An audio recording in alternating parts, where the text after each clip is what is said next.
girl name, and in Italy, there's a law that says you can't name a child with something that is traditionally used for the opposite gender.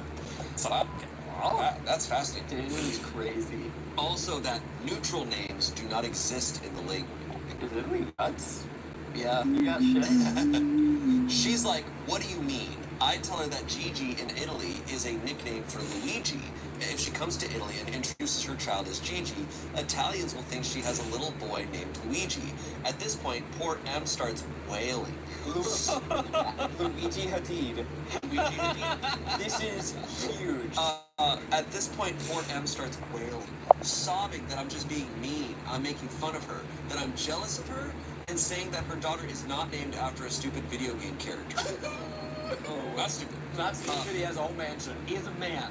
I tell her that Luigi, and Mario too for that matter, are completely normal Italian names that have existed for centuries, or even thousands of years, before the creation of video games. This does not calm her down at all. Anne is having a nervous breakdown, and someone calls her husband, who is at work, to come pick her up. He's like, oh, what happened? Hey, what's going on? Mamma mia! I'm sorry, the Mario franchise sent back Italians 300 years. She's like, oh, you know your name, that name means Luigi in Italy, and she pulls out a green shell. She's like, what did you just say? Okay. So she runs out of the room, she throws a banana behind her. They leave shortly after, and I realize I've inadvertently ruined the party for everyone. Am I the asshole for telling this girl her baby's name is not what she thinks it is? Edit. Yes, M's husband is not really Italian, just has some ancestry. As far as I know, he doesn't speak any Italian, nor has been to the country, but M told me they wanted to visit with the baby in the near future. That's why I told her that if she introduces her newborn to Italians as Gigi, they will initially think it's a boy. The husband doesn't even have an Italian-sounding name. He's named something waspy, like John Smith Jr. That's so funny. Dude, and if they think that here's what they do when you bring a boy to Italy, if they know it's a boy, they start putting Parmesan cheese on it. They'll just start cheesing your baby with and some black pepper. Yeah, this is a fair warning. Yes. Not the asshole. She literally stated a fact. Yeah, this woman. It is such an American thing for her to have been like, my husband's Italian too. Yeah. It's like, no, your husband's American. Yeah. And has not been to Italy. His name John Smith Jr. Also, Gigi, like, I don't know, like, you can name your kid whatever you want. Like, and if they don't like it in Italy, like, I'm sorry. She's also not saying your baby's not going to be welcome in Italy. She's like, saying, oh, people are going to think she's a boy. Because it's a boy's name in Italy, and that's like, sorry you didn't Google it. The original poster is not an asshole, she's just Italian. Sounds like there's some language barrier. Just Italian. Yeah. There's just a lack of tact, perhaps, of, I guess in the future, if you notice someone starting to get upset, maybe just back off. Look, she is Italian, so they're cultural. She probably, what she's saying is probably, she's like, yeah, it's fine. And she's getting this is also not even an American response. That's just kind of a very intense response. It's not like you threw a Thank God she found out here and not going to Italy and think about how funny that would have been, though. It would have been so funny. While the current laws prohibit parents from choosing a masculine name for a baby girl and vice versa, more and more parents are going to court to fight for the name they prefer for their child and winning. Yeah. Good. It sounds like some old... fucking go to court. Yeah. Okay, some comments here. Not the asshole. You gave her information about names in Italy. Her reaction was very unexpected. Sometimes normal names in one country mean something quite different in other countries, or they are used for the opposite sex. It is not a big deal, and it is also not something that you have to hide in order to prevent her hurting her feelings. Because getting hurt by it is an abnormal response. My real name, not uncommon in my own country, means something very dark in another language. No big deal. Share. My name, Bukake, means something. I gotta go with you're the asshole. A soft one. What was the point? The baby is named. Was she named in ignorance? Oh, absolutely. But they're not going to rename her. What you told her amounted to you f***ed up naming your child. Didn't make anyone happy. And really neither you nor she had anything to gain from you educating her. The proper response is to say, how cute, and then gossip about it with your friends back home. Someone said, you aren't the asshole, but you might need to learn to read the room. And someone said, Italian here, born and raised in Italy. Gigi is a perfectly acceptable nickname for Luigina, which is a female version of Luigi. You are wrong and rude. And Luigina? Luigina. Beautiful name. Why haven't we seen that in Nintendo? Nintendo, hire this man. Luigina. It was right there. So, edit. So the I general guess it doesn't- consensus we seems to don't be see that I that should much of have a read the difference. room, and I agree. I don't generally hang out with moms and children, so I was a little out of my depth, and I just thought that would have been funny trivia. Also, Em had been telling the group earlier that she was upset that her maternity leave had ended so soon and hated not being with little Gigi all the time. You were like, well, in Italy. I should have connected the dots. Another edit. Please stop bashing on Em. Yes, her reaction was over the top, but she's a nice person. And a young mom protective of her child. I didn't mean for this to become an attack on her character. Next story might be a bit of a tone shift. This Am I the asshole for stabbing my boss? Yeah, it's like, huh. All right. This comes from relationship advice, so this isn't about who's the asshole. This is just Okay. general story. How we're breaking the format. I, a 34-year-old woman, was stabbed, and now my soon-to-be ex-husband, 34-year-old male, wants to cancel the divorce. What's going on, man? I was stabbed. And you What? just called out that this was going to be a stabbing story. I also want to point that out. I talk about stabbing a lot. Okay. I, a 34-year-old woman, was stabbed, and now my soon-to-be ex-husband, 34-year-old man, wants to cancel the divorce. I think I need a little more info. Okay, here we go. It's like a pity. I'm like, oh, you've been stabbed. I can't. Okay, I get it. All right. My soon-to-be ex-husband and I had been married for 12 years. We got married at 22. About 4 months ago, he asked me for a divorce after confessing to me that he was having an affair and that he was in love with that person.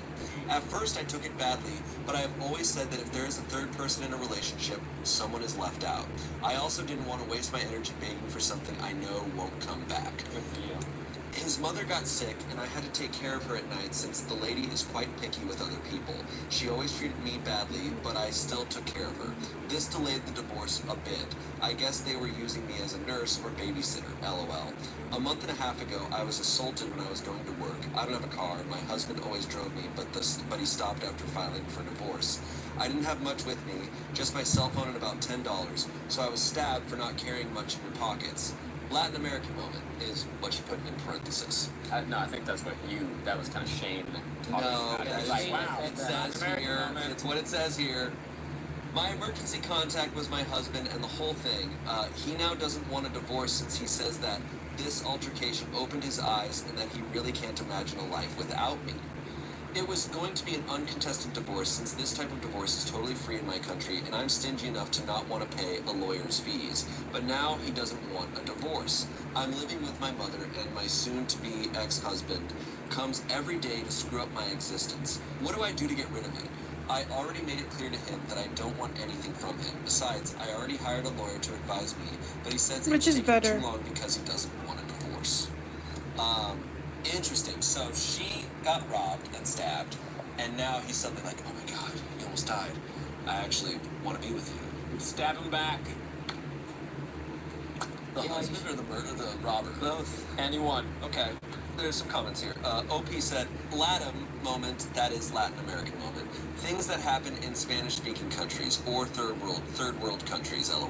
When they assault you, they're supposed to take what you are carrying and simply leave, whether it is a lot or a little. In Latin America, sometimes people who don't have much to steal are stabbed or attacked for the simple fact of not having much. I don't know if that happens in other first world countries, lol. It implies that you are being stabbed for taking up the attacker's time with your poverty. Crying, laughing emojis. Damn. This happened yesterday. She's like, ugh, am I right? Hashtag relatable. Holy crap. Hey, we all cope in our own ways. She's a tank. Also, like, that's so rude. You robbed me, and I wasn't good enough for you, and now you're gonna put a hole in my body? Yeah, it's extra fucked up. Someone else said, he doesn't have a life insurance policy out on you, does he? Who stabbed you, and is it being thoroughly investigated? I've seen lots of cases where the divorcing partner who is having an affair may go after the soon-to-be ex as a way to claim insurance money, but I could be obviously completely wrong about his intentions. Please just use your best judgment and don't go back to him if there was an affair. Holy shit. If he is a beneficiary to any money from you, change it immediately before you go forward with the divorce. Change it to a relative you trust. Just sounds very sketchy to me. She responds, no, he doesn't have a policy or anything like that. I really don't think it was him. Believe it or not, this sometimes happens. I don't know that I have any advice. I just wish her the best and get the fuck out of that relationship. Just tell him, like, hey, you're never She should have an affair.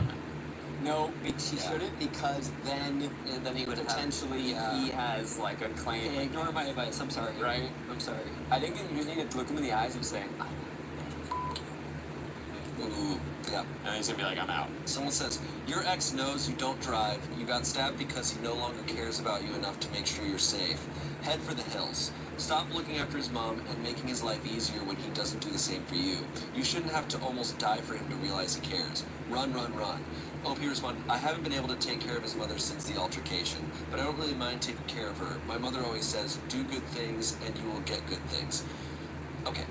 Maybe I'm an asshole for saying this. She did good things and she got stabbed. I don't know if karma's working in this sphere right now. Maybe. Okay, OP. It could have been worse, maybe. How She so? could have gotten stabbed twice. It's true. Thank God she was taking care of his mom. Just saying, you never know. Twice. I also just, regardless of that, I'm just like, dude, stop taking care. Like, part of the divorce is also removing his whole life out of your life. I know things are very different per country and per culture, but that's my personal take on that. Okay, OP. Make his life hell. Start eating real stinky foods. Your breath is gonna reek. Get yourself some nut-flavored shampoo. Yeah, Almond oil smells good. It's gonna make him itchy, and then he's gonna be like, I can't stand being around me. You're like, you're trying to control me, and I love my body wash. Good. Smart. And then flaunt your money. And then pay for his meals. He's gonna like that. Last comment here. Tell him that his affair opened your eyes to the fact that he's a dishonorable man who you don't trust, don't love, and don't respect, and that you can't imagine a life with him. If he keeps showing up, call the police and have him trespass from the property and, if possible, get a restraining order because he's harassing you. Also tell everyone you both know, your family, his family, all friends, that he cheated and left for his affair partner, and now is harassing you and adding to your burdens. Yeah. Done. I